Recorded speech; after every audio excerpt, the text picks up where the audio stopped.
Qadrli vatandoshlar, hazrati insonlar, biz navbatdagi nurli manzillarimizdan biri Afrosiyob tepaligi Samarqand shahridagi Afrosiyob tepaligining sharqiy qismida joylashgan Doniyor payg'ambar maqbarasidamiz. Juda ham ajoyib bo'lgan lokatsiya, juda ham noyob bo'lgan, ko'rishingiz mumkin. Bular hammasi sayohatchilar uchun tashkil etilgan. Afrosiyob qadimiy tepaligi, ko'rib turibsizlar. Turistlar bilan gavjum. Qolaversa, Doniyor payg'ambar tarixi haqida,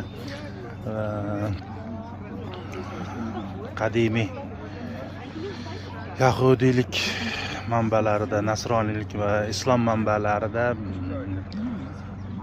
ismi zikr etilgan. Daniel o'zini aniq bashoratlari bilan mashhur bo'lgan zot, qadimiy Bobil davlatida yashagan deyiladi. Amir Temur Shomga yurishi davrida bu kishini maqbarasini ziyorat qiladi va bir qismini Samarqandga, shu qadimiy Afrosiyob tepaligini sharqiy qismiga, Siyob arig'i yoqasiga olib kelib o'rnatadi va qurdiradi.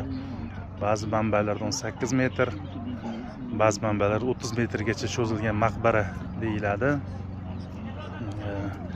Endi vaqt o'tishi bilan bu nimani jasadi, ya'ni Doniyor payg'ambar jasad cho'zilishi bilan bog'liq degan afsonalar mavjud. Bu yerda ko'rsataman.